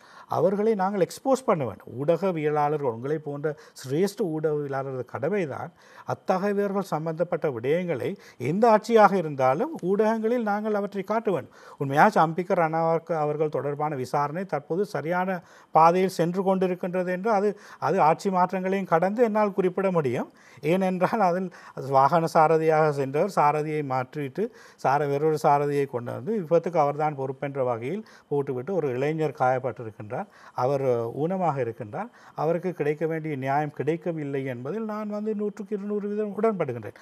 அந்த விசாரணைகள் அன்று முறையாக இடம்பெறவில்லை என்பதை நான் அவதானிக்கின்றேன். ஒரு சட்டத்தரணி என்ற வகையில் எங்களுக்கு அதே போன்று தான் எத்தனையோ வழக்குகள் இருக்கின்றது. தாஜுதீன் வழக்கு உட்பட இந்த வழக்குகள் எல்லாம் முறையாக விசாரிக்கப்படவில்லை. இவை சகலதும் முறையாக விசாரிக்கப்பட வேண்டும். நாங்கள் தொடர்ந்து பேசுவோம், பல விடயங்களை பேச காத்திருக்கின்றோம். முபாரக் மௌலவி அவர்களிடம் ஒரு கேள்வியை கேட்க முன்னர் உங்களது ஒரு கருத்து இருக்கின்றதை பார்த்துவிட்டு வருவோம். கடந்த அரசாங்கம் 2 பேரை கொண்டிருந்தது. ஒருவர் ஜனாதிபதியாக ஒரு கட்சியிலும், இன்னொருவர் பிரதமராக மறு கட்சியிலும் இருந்த காரணத்தினால் நாடு அல்லோல கல்லோலப்பட்டது. மக்கள் துன்பப்பட்டார்கள். ஒரு முடிவுக்கும் வர முடியாமல் நாடு சீரழிந்த நிலைமையிலே நாங்கள் கண்டோம். ஆனால் அவ்வாறான ஒரு ஆட்சி வராமல் ஜனாதிபதியாக கோட்டாபய ராஜபக்ச அவர்கள் இருக்கின்ற நிலைமையில் அவருடைய கட்சியை சேர்ந்த எங்களது பிரதமராக இருக்கின்ற பிரதமர் மஹிந்த ராஜபக்ச அவர்களின் தலைமையிலான அரசாங்கமும் வரும் என்று சொன்னால் ஒரே தெளிவான நேர்கோட்டில் இந்த நாட்டை கொண்டு செல்ல முடியும். உங்களது கருத்தை நாங்கள் பார்த்தோம். குறிப்பாக இந்த ஜனாசா எரிப்பு விடயத்தில் முஸ்லிம்கள் மிகவும் அதிருப்திக்குள்ளான நிலையில் இருக்கின்றது. நீங்கள் இதனை எப்படி ஒரு நியாயப்படுத்தப் போகின்றீர்கள்? ஆம், வழமையாக நான் நினைக்கின்றேன், இந்த உங்களுடைய நிகழ்ச்சிகளிலே வருகின்ற அரசு தரப்பு முஸ்லிம்களுடன் கேட்கின்ற கேள்விதான் இது. ஏற்கனவே நம்முடைய சட்டத்தரணி சொன்னதுக்கு கொஞ்சம் சுட்டிக்காட்டல நினைக்கின்றேன். அவர் மேலேயே சம்பிக்க ரணவக்கை பற்றி சொன்னார். கடந்த 2015ஆம் ஆண்டு நாங்கள் மஹிந்த ராஜபக்சவுக்கு ஆதரவளிக்கின்ற பொழுது நாங்கள் கூறினோம், இந்த சம்பிக்க ரணவக்க தலையிட்டு கொண்டு வருகின்ற மைத்திரியுடைய அரசாங்கம் நிச்சயமாக படுமோசமாக இருக்கும், முஸ்லீம்களுக்கு ஆபத்தானதாக இருக்கும். ஆகவே நாங்கள் முஸ்லீம்கள் ஆதரவு கொடுக்க முடியாது என்று சொன்னது இப்பொழுது எங்களுடைய சட்டத்தின் மூலம் நிரூபிக்கப்படுகின்றது. ஆகவே முஸ்லீம்கள் தெரிந்து கொண்டே தாங்கள் குழியிலே விழப்போகின்றோம் என்று தெரிந்து கொண்டே குழியில் விழுந்தது தான் உண்மை. அது மட்டுமல்லாமல் ஜனாதிபதியுடைய அதிகாரம் கூட 19வது திருத்த சட்டப்படி பிரதமருக்கு தான் அதிகமாக வழங்கப்பட்டது. அதன் காரணமாக மைத்திரி கூட ஒரு ஒரு பொம்மை ஒரு ஆட்சியாளராகத்தான் இருந்தார். ஆனால் அந்த நேரத்திலே திகன கண்டி போன்ற சம்பவங்கள் நடக்கின்ற பொழுது முழு சட்டம் அதிகாரம் ரணில் விக்ரமசிங்க கையில் இருந்தது. அதே போன்று பாதுகாப்பு பிரதி செயலாளர் பாதுகாப்பு பிரதி அமைச்சராக கூட ரணில் விக்ரமசிங்குடைய கட்சியைச் சேர்ந்த ஒருவர் இருந்து கொண்டிருந்தார். ஆகவே இவர்கள்தான் இந்த பின்னணியில் இருந்து இந்த முஸ்லிம் மக்களுக்கு ஆபத்தை உண்டாக்கினார்கள் என்பதை மிக தெளிவாக புரிந்து கொள்ளலாம். அதே போன்று இப்பொழுது நாங்கள் பார்க்கின்றோம், இந்த நம்முடைய சட்டத்தரணி சொன்னதுக்கு நாங்கள் அவரே சொல்லுகின்றார் என்னென்று, மைத்திரிபால ஜனாதிபதியாக இருக்கின்ற நேரம், ரணிலும் பிரதமராக இருக்கின்ற நேரம் இந்த பிரச்சனைகள் சரிவர நடைமுறைப்படுத்தவில்லை, சரிவர முஸ்லிம்களுக்கு பாதுகாக்கப்படுவதில்லை என்று.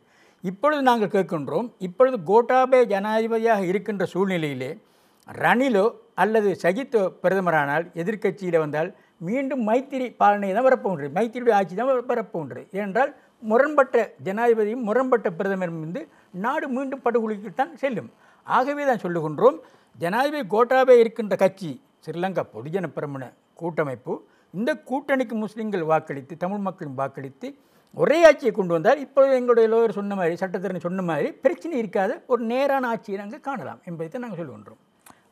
அடுத்து இந்த ஜனாசா எரிப்பு சம்பந்தமாக நிகழ்ச்சிகள், ஜனாசா எரிப்பு சம்பந்தமாக நாங்கள் தெளிவாக சொல்லிக் கொண்டிருக்கின்றோம்.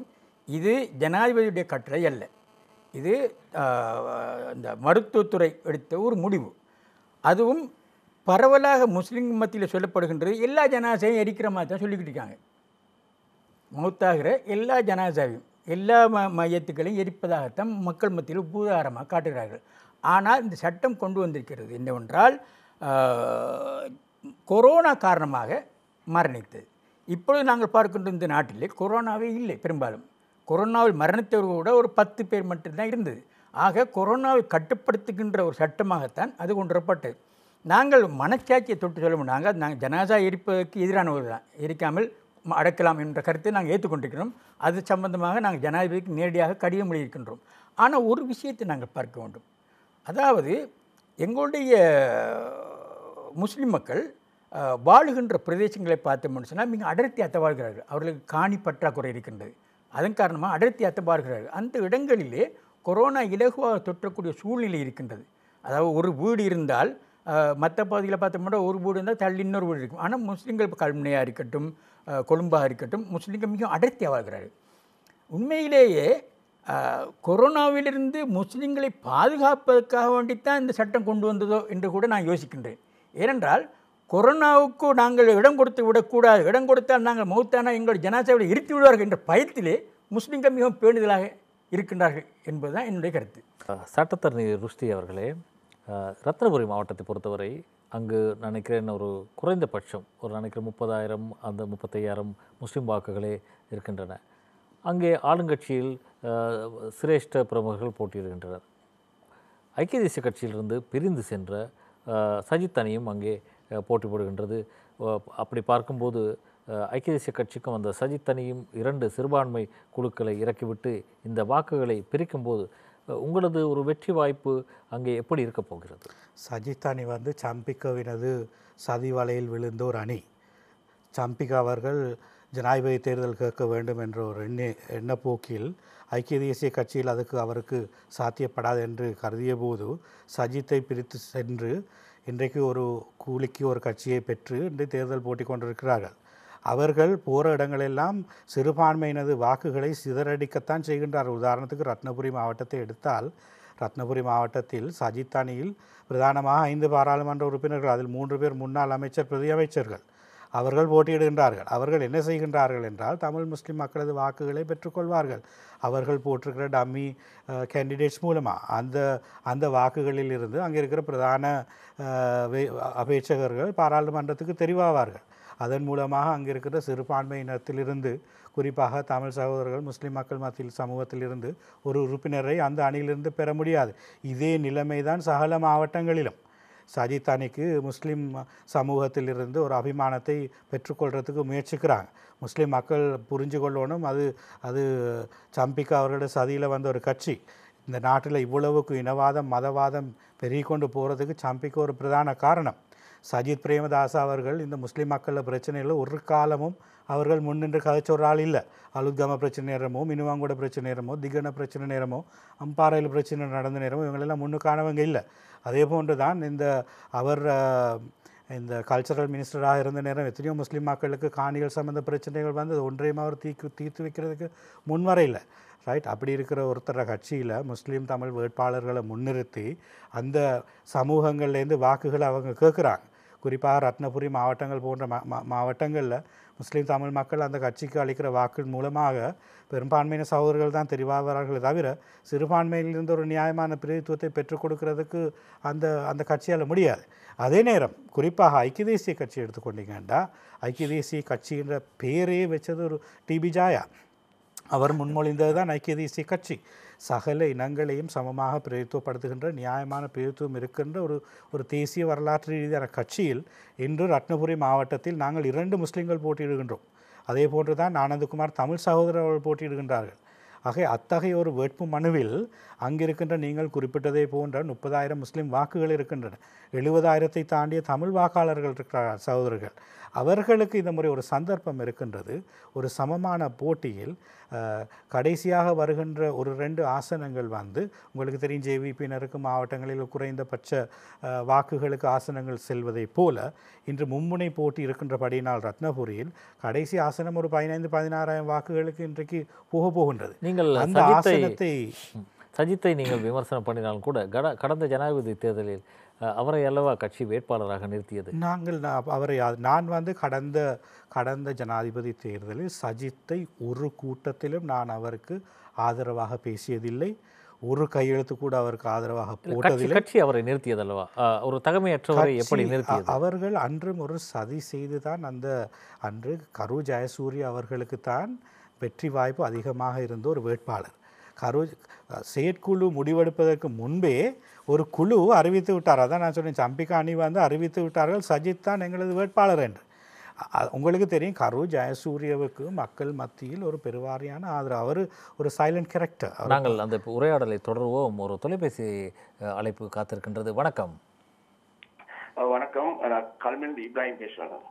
கேள்விகளை நீங்கள் கேட்கலாம். நான் ருஸ்பி ஹபீப் சார்கிட்ட ஒரு கேள்வி இருக்கணும். கேளுங்க. என்னன்னா, மாகாண சபை தேர்தல் திருத்த சட்டம் வந்தபோது முஸ்லிம்களுக்கு ஏதாவது அநியாயங்கள் நடந்தால் அல்லது சிறுபான்மையினருக்கு ஏதாவது அநியாயங்கள் நடந்தால் அதனை 2/3 என்ற முறையில் கொண்டு வந்தாத்தான் நாங்க தோற்கடிக்க முடியும் என்று ருஸ்வி ஹபீப் அவர்கள் அந்த மாகாண சபை தேர்தல் திருத்த சட்டம் வந்தபோது ஆலோசனை வழங்கியதாக நாங்கள் கேள்விப்பட்டிருந்தோம். ஆனால் முஸ்லிம்களுக்குரிய விகிதாசார முறை கிடைக்க வேண்டிய தொகுதி கிடைக்கவில்லை. 11 தொகுதிகள் கிடைக்கப்பட்டிருக்கின்றன. அது பாராளுமன்றத்துக்கு வந்தபோது ஒரு அதிசயமான முறையை எல்லோரும் சேர்ந்து தோற்கடித்திருந்தார்கள். ஆனால் அது பிரதமருடைய கைக்கு சென்றிருக்கிறது. பிரதமர் 5 பேர் கொண்ட குழு அதை தீர்மானித்து அவர்கள் சரி காணும் பட்சத்தில் ஜனாதிபதி ஒப்பமிடும்போதே சட்டத்துக்கு வந்துவிடும். அந்த இடத்தில் கேள்வி என்னவென்றால், பிரதமர் அவர்கள் அதில் அநியாயம் செய்தால் அதனை தடுப்பது எப்படி?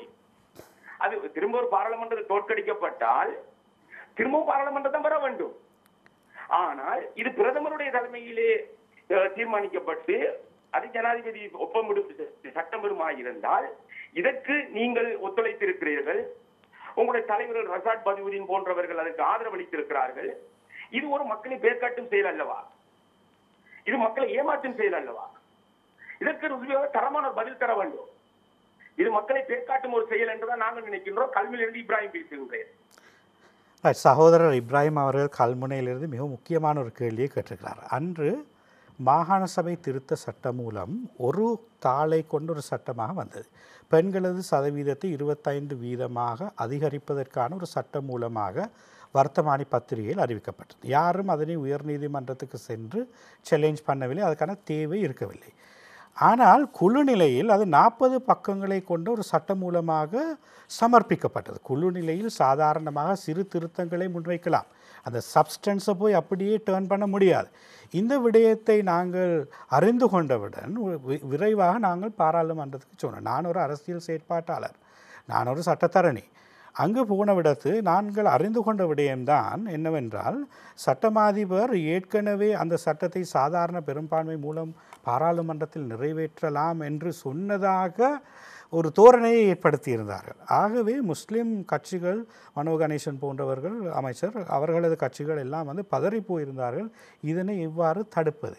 காரணம் என்னவென்றால், குழுநிலையில் சமர்ப்பிக்கப்பட்ட 40 பக்கங்களை கொண்ட அந்த சட்டத்தில் முழுமையாக தேர்தல் முறையே மாற்றி அமைக்கின்ற விதமாக அமைந்திருந்தது.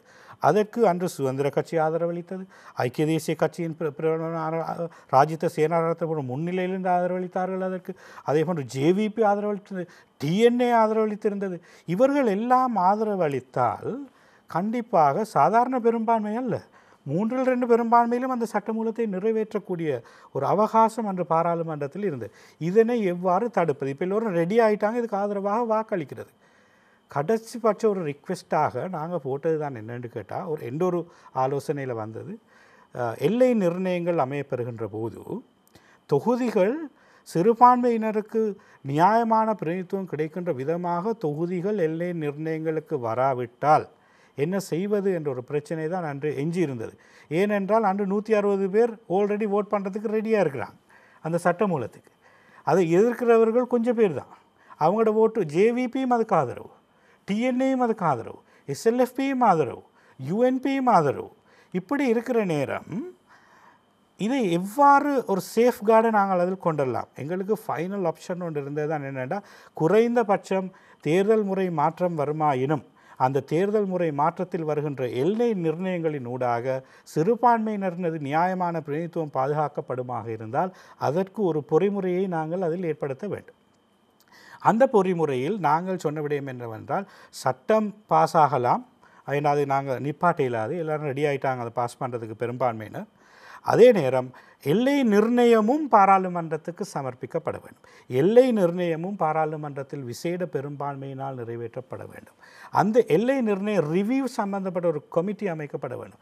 அந்த கமிட்டிக்கு எல்லா மக்களும் தங்களது ரெக்கமெண்டேஷன்ஸை, தங்களது முறைப்பாடுகளை வழங்கக்கூடியதாக இருக்க வேண்டும். அந்த முறைப்பாடுகள் ரிவ்யூ செய்யப்பட்டு தான் அந்த எல்லை நிர்ணய அறிக்கை அமைய வேண்டும்.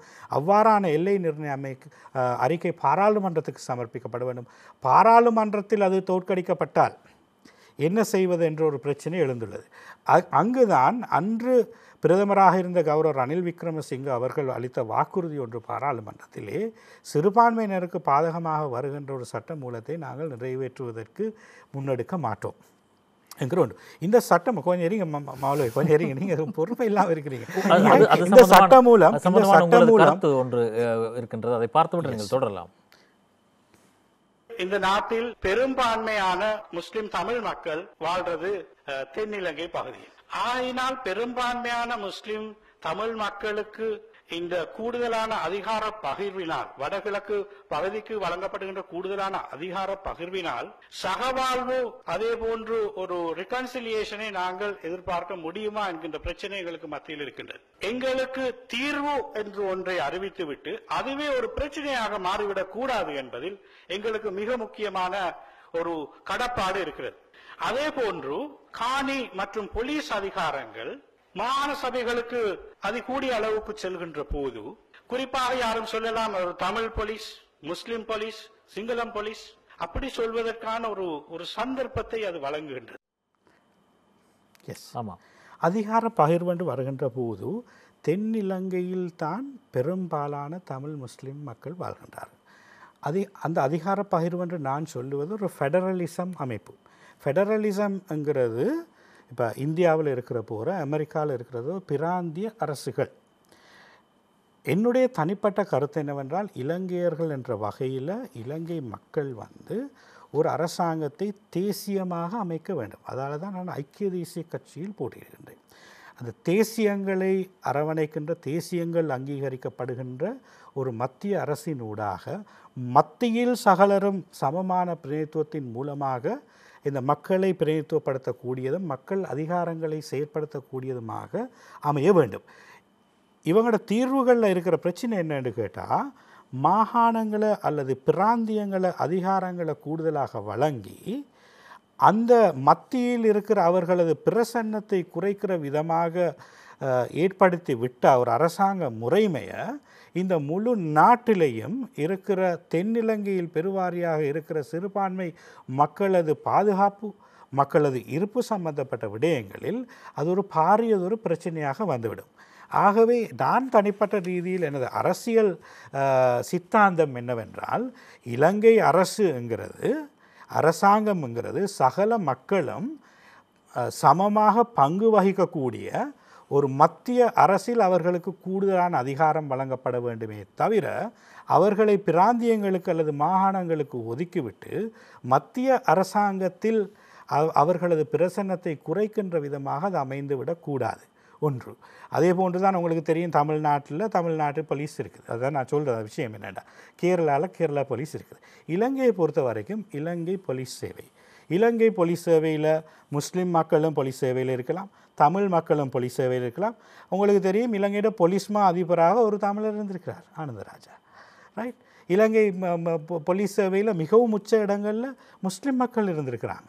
இராணுவத்தில் அதி உச்ச இடத்துல முஸ்லீம் நபர்கள், தமிழ் மக்கள் இருந்திருக்கிறாங்க. ஸோ அவற்றையெல்லாம் நாங்கள் ஏன் அந்த சந்தர்ப்பங்களை இலக்கடிக்க வச்சு, நான் ஒரு தேசியவாதி. அதாவது தேசியவாதிங்கிற நேரம் ரெண்டு இருக்குது, ஒன்று இனவாதம், ஒன்று தேசியவாதம். தேசியவாதம்ங்கிறது இலங்கை தேசத்தில் இலங்கை மக்கள் அந்த தேசியங்களாக ஒவ்வொரு சமூகங்களும் இருக்கிறது, அவர்களுக்கு சமமான வாய்ப்புகள் மத்தியில் இருந்து கிடைக்கும். அதை நாங்கள் அவங்கள ஒதுக்கி புறந்தள்ளி பிராந்தியங்களில் அவங்களுக்கு கொஞ்சம் அதிகாரங்களை வழங்கி போட்டு ஒதுக்கி விடுறதாக இருக்கக்கூடாது. அப்படிப்பட்ட ஒரு செயற்பாட்டில் நாங்கள் இல்லை. இலங்கையின் பிரதமராக, ஜனாதிபதியாக ஒரு சிறுபான்மையினர் வரக்கூடியதாக இருக்கணும். அரசியல் அதிகாரங்கள் அவங்களுக்கு பிராந்தியங்களுக்கு கொடுத்து போட்டு மத்திய அரசாங்கங்கள் அவங்களோட பிரசன்னங்கள் அதிகாரங்களை குறைக்கிற விதமான ஒரு ஆட்சி முறைமையை நாங்கள் எதிர்க்கணும். நாங்கள் தேசியவாதம் என்று நீங்கள் கூறுகிறீர்கள், அதனால் தான் ஐக்கிய தேசிய கட்சியில் நீங்கள் இருப்பதாக. ஆனால் கடந்த காலங்களில் அந்த ஐக்கிய தேசிய கட்சி இன ரீதியான ஒரு பெரிய பிரச்சனைகளுக்கு வித்திட்டிருக்கின்றது. யாழ் நூலக எரிப்பு முதல் 83 கலவரம் வரை அப்படி ஒரு வரலாறு அந்த கட்சிக்கு இருக்கிறது அல்லவா? குற்றச்சாட்டுகள் இருக்கின்றது. அந்த குற்றச்சாட்டுகள் சம்பந்தமாக நாங்கள் வரலாற்று ரீதியாக இருக்கிற விடயங்களை மாற்ற வேண்டும், புதிய தலைமுறைகள் தோன்ற வேண்டும். இப்போ ஐக்கிய தேசிய கட்சி எடுத்தீங்கன்னு கேட்டால், ஐக்கிய தேசிய கட்சியில் தான் கூடுதலான தமிழ் முஸ்லீம் அமைச்சர்களாக இருந்திருக்கிறார், பலம் வாய்ந்த அமைச்சர்களாக இருந்திருக்கிறார்.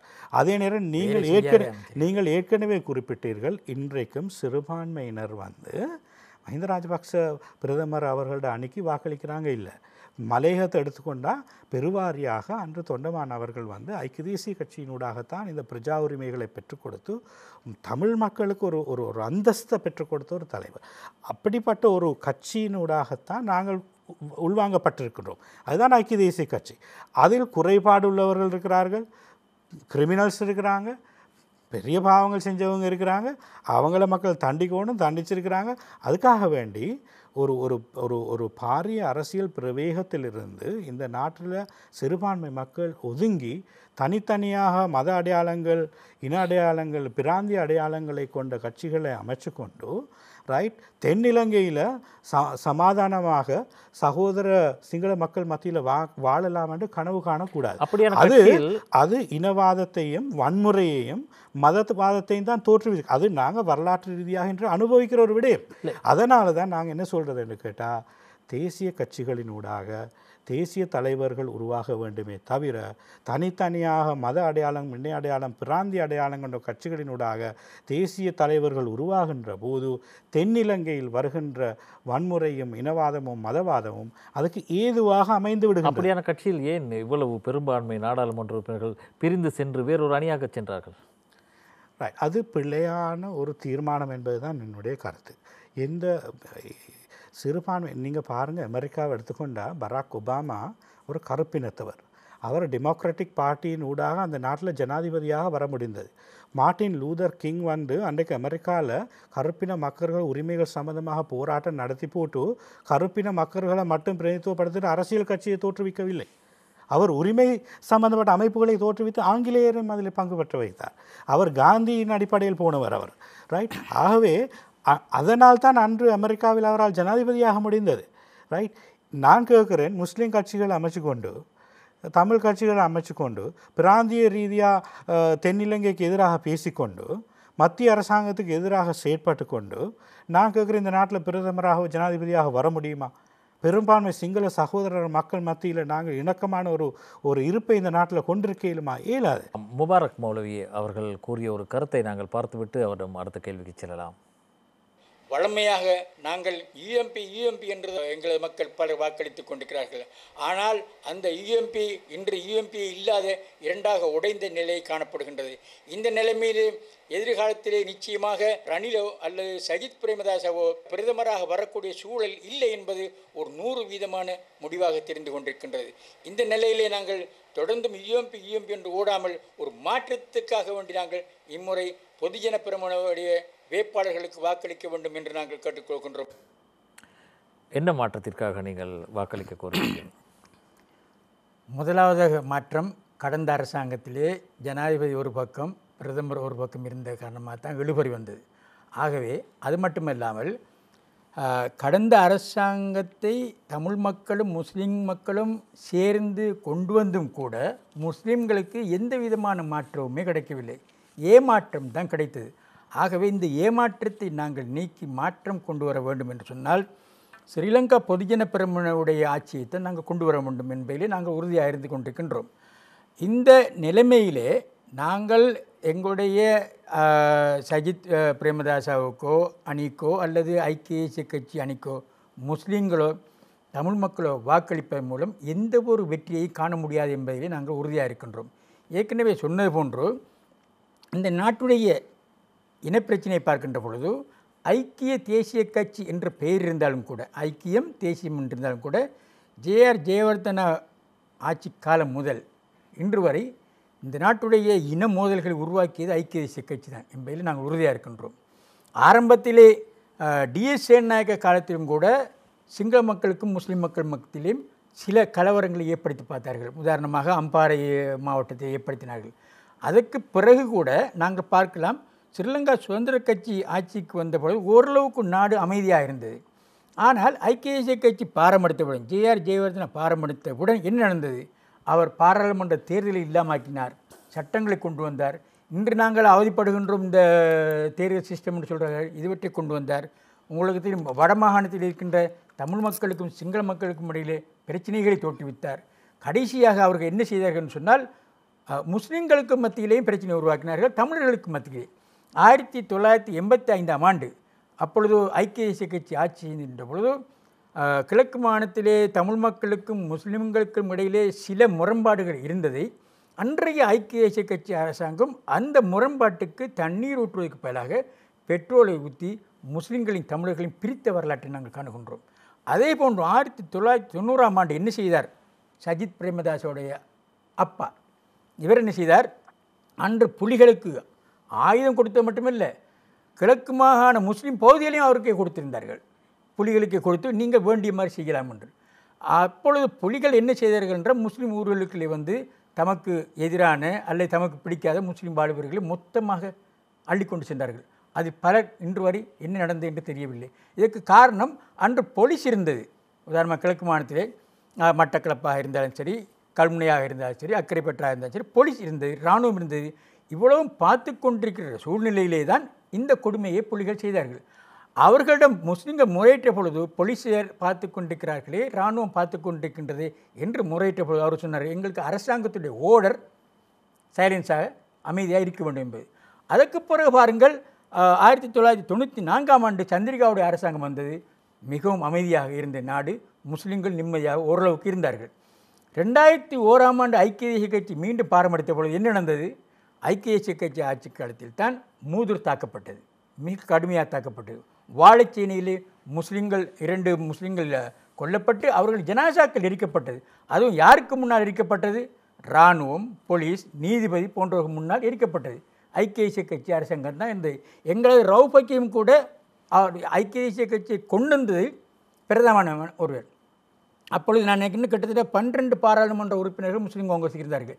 இவர்கள் முட்டு கொடுத்து தான் அந்த ஆட்சியை கொண்டு வந்த பொழுது மூதூருக்கு போன ரவுபக்கியமுக்கு அங்கே அவர் இருக்கின்ற சூழ்நிலையை கூட மூதூர் தாக்கப்பட்டது. அப்பொழுது அவர் சொன்னார், ரணில் விக்ரமசிங்க பிரதமர் மூதூருக்கு வந்தால்தான் நான் மூதூரை விட்டு வெளியேற வேண்டும். ஆனால் பிரதமர் அவருடைய பிரதமர் ரணில் விக்ரமசிங்க ராகுல் காந்தியை கணக்கிலே எடுக்கவில்லை. அவர் வரவும் இல்லை. கடைசியாக சரணடைந்து கொழும்புக்கு வந்தார். இவ்வாறு பார்க்கின்ற பொழுது 2005ஆம் ஆண்டு ஜனாதிபதியாக மஹிந்த ராஜபக்ஷ வந்ததுக்கு பிறகு 2009 யுத்தமே முடிக்கப்பட்ட சூழ்நிலையை காணுகின்றோம். மீண்டும் ரணில் விக்ரமசிங்க ஆட்சி தான் வந்தது. கடந்த 4.5 வருஷங்கள் என்ன நடந்தது? முழுக்க இந்த நாட்டை குழப்பி அடித்து பல மக்களை கொலை செய்து பல பொருளாதாரங்களை இல்லாமலாக்கி ஒரு மோசமான ஆட்சியை தான் கண்டோம். ஆகவே ஐக்கிய தேசிய கட்சியுடைய நோக்கம் ஐக்கியம் அல்ல, பிளவுங்கிறது தான் எங்களுடைய கருத்து. பிளவுபடுத்துகின்ற கட்சியாகத்தான் வரலாறு முறைகளையும் நாங்கள் காண்கின்றோம். ஆனால் ஸ்ரீலங்கா சுதந்திர கட்சி அதனோடு இணைந்த இன்று இருக்கின்ற ஸ்ரீலங்கா பொதுஜன பெரமுன ஆட்சி நிச்சயமாக இந்த நாட்டிலே சுதந்திர கட்சி நிறைய முஸ்லீம்களுக்கு சேவை செய்துள்ளது. மக்கள் மத்தியிலே இனவாதம் இல்லாமல் ஓரளவுக்கு சில விடயங்கள் இருக்க தவறுக்கலாம். ஆனால் ஒப்பீட்டளவிலே ஐக்கிய தேசிய கட்சியை விட சுதந்திர கட்சி நன்றாக இருந்திருக்கின்றது.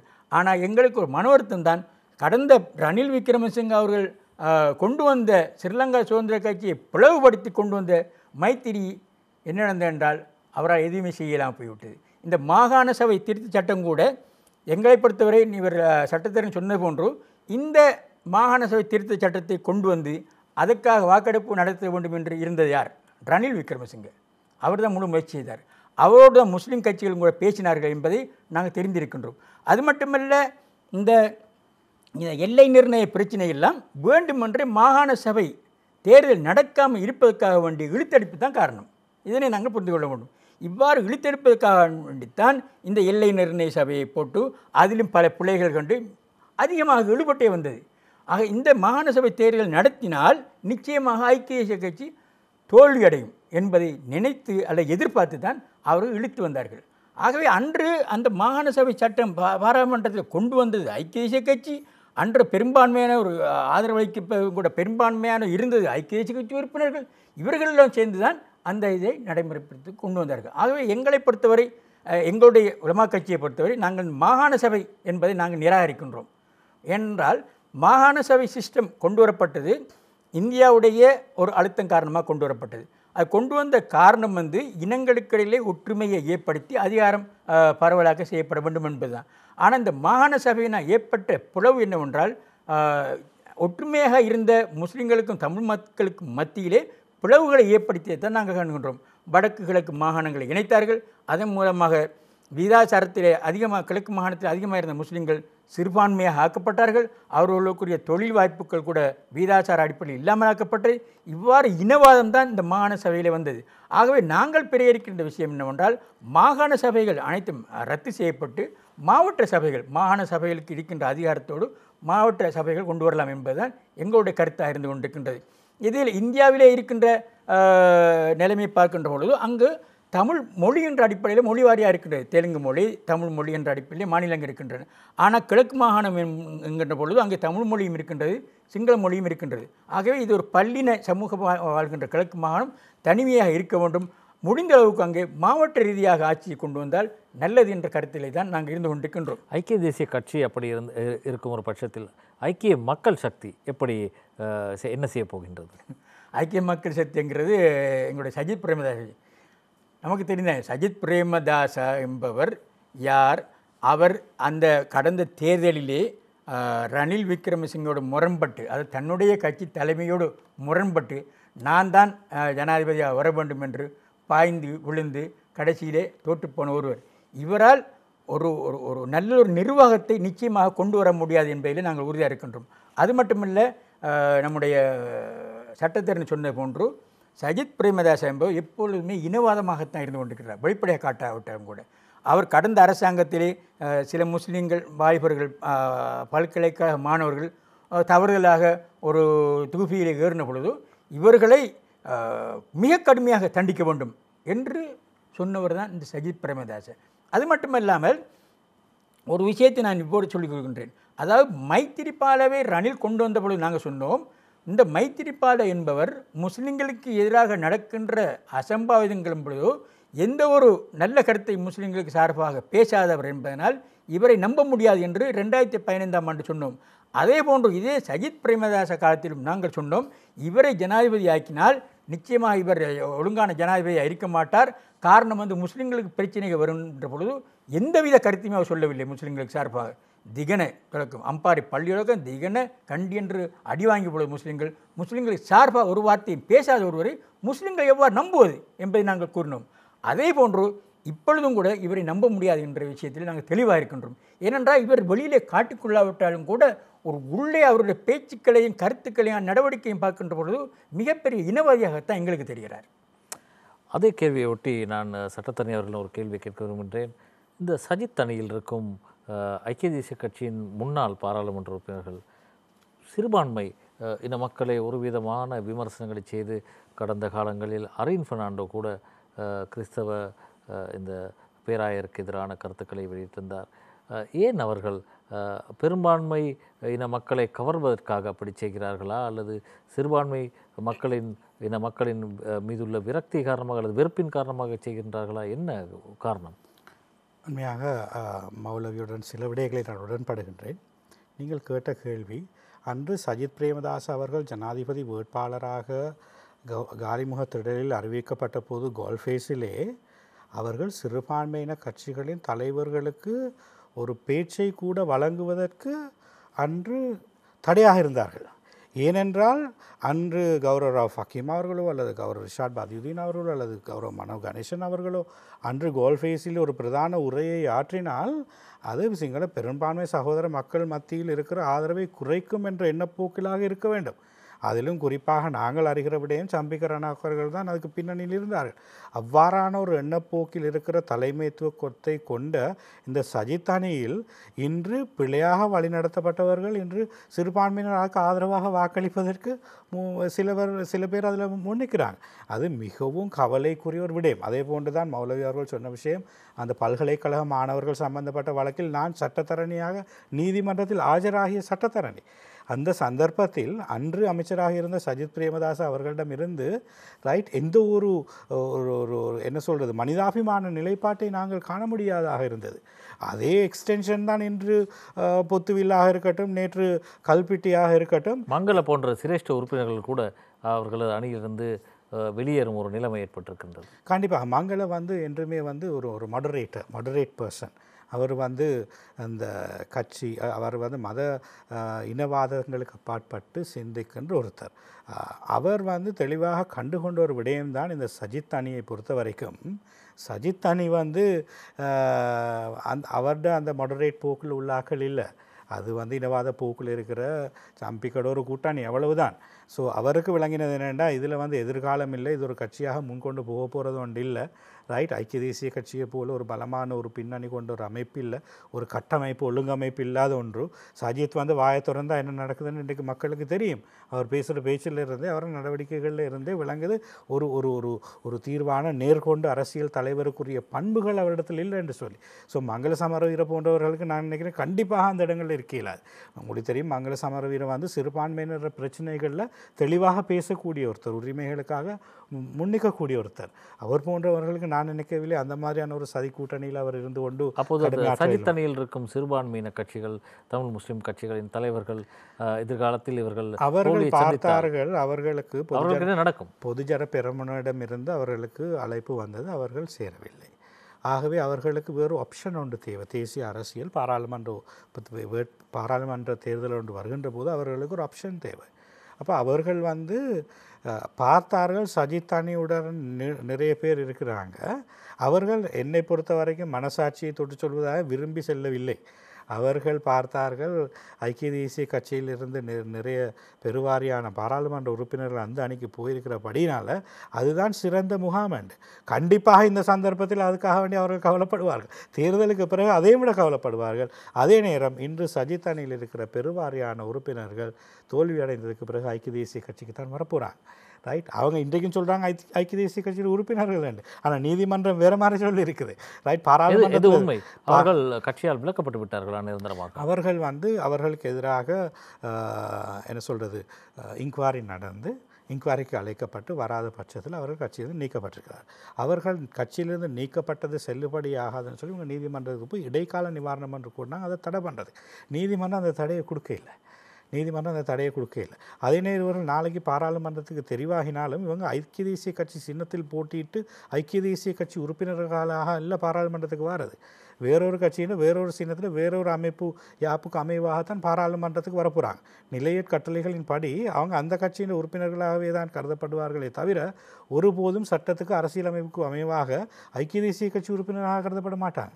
அவர்களுக்கு முடியாது ஐக்கிய தேசிய கட்சியின் தலைமையகத்தை வந்து பலவந்தமாக பிடிச்சி கொள்றதுக்கோ அல்லது ஐக்கிய தேசிய கட்சியின் யாப்பில் மாற்றங்களை ஏற்படுத்தி அந்த உறுப்பினர்களும் இந்த உறுப்பினர்கள் தான் மாற்றத்துக்கு இயலாது. அதுக்குரிய அமைப்பொன்று கிடையாது. ஆனால் அவர்கள் மக்களுக்கு சொல்கின்ற விடயம் என்னவென்றால், நாங்கள் ஐக்கிய தேசிய கட்சி தான், நாளைக்கு நாங்கள் ஐக்கிய தேசிய கட்சியை கைப்பற்றுவோம், நாளைக்கு நாங்கள் ஐக்கிய தேசிய கட்சியின் உறுப்பினர்கள் தான் பொய்யான ஒரு விடயத்தை மக்கள் மத்தியிலே கொண்டு செல்கின்றார்கள். அவர்கள் நாளைக்கு கை செய்தப்பட போகின்றால் அவர் போட்டியிடுகின்றவர்கள் பெருவாரியானவர்கள் தோற்கடிக்கப்படுவார்கள். அவர்கள் வந்து மீண்டும் ஐக்கிய தேசிய கட்சியில் இணைய முயற்சிப்பார்கள். அப்போது செயற்குழு அனுமதியுடன் மாத்திரம்தான் மீள அவர்கள் கட்சியில் இணைத்துக் கொள்ளப்படலாம். அதுதான் ஐக்கிய தேசிய கட்சியின் யாப்பு. ஐக்கிய தேசிய கட்சியின் யாப்புக்கு அமைவாகத்தான் மீள அவர்களுக்கு உறுப்புரிமை வழங்கப்படலாம். அதே நேரம் நீதிமன்றத்தில் ஒரு வழக்கு நிலுவையில் இருக்கின்றது.